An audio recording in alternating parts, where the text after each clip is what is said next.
It's awesome. You know, I get to share the card with so many other athletes, so like different cultures. I was just telling somebody asked me a question about what I want to eat after this fight, and my mom's food is always number one. You know, the dishes she makes, you can't beat that. But another one is Georgian food. Man, I don't know if you guys ever had this thing called khinkali. It's a dumpling, and it's a big dumpling. It's not like a small dumpling, full of meat, and it's super juicy. And you pick it up. You gotta make sure you don't lose the juice as you eat it. It's incredible. So that's like one of the things that like I've been thinking about way too much at the moment. Anyways, those are the things that come up when I see Armand. Obviously I want to avenge my loss. I want to get that fight back, but I also think about food again. There's a bakery.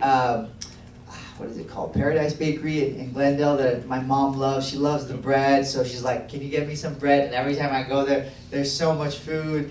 So I always end up, having a little bit of extra food and getting stuff. But so that's what when I see these fighters and all these other things, I think of. I mentioned Bulgaria, and now I'm thinking of the the Bulgarian yogurt. So when I look at different countries, and I think about food. So that's how my brain works. Khachapuri is this big bread, and then they put eggs in it, butter, and man, it's cheese, lots of cheese. We can talk about it. I think it's easier if you guys go out there and just try it. That's the best way to do it. You got to learn how to spell it though. That's the hard part. People are texting me, telling me they're coming to the fight and they're stoked, and I'm stoked too.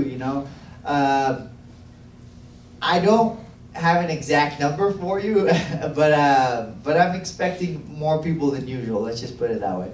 You're obviously one of the most polite guys on the roster. What is your strategy for letting people down easy that you don't have a ton of free tickets to give them? Just been like, hey, sorry, I don't got it. The link I had was, it's already expired, whatever. I tried my best. That's all I get, So I don't really have a strategy. Just tell them the truth.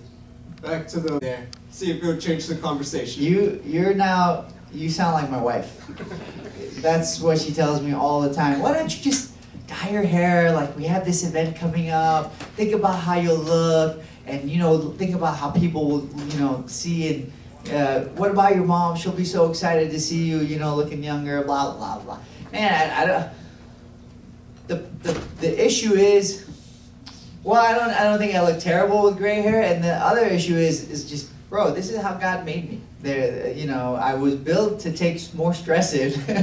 It just results in gray hair. So I don't want to change the way God has made me. So I like my hair the way it is, and if it falls out, that's when the real issues start. If it starts falling out, let's see if my wife will still love me. That's the real indicator. It's not the gray hairs or having darker hair. So we'll see. I think if I just get the finish, which I plan to, I think that's enough. But if it requires me dyeing my hair, I will consider it. So when someone is good at strategizing, like I mentioned, the best thing you could do is be more well-rounded, because that allows me to move from one game plan to another. I don't have to have a super strict game plan on how I approach this. If something changes on the fly, because I have the skill set and the weapons, I can do that.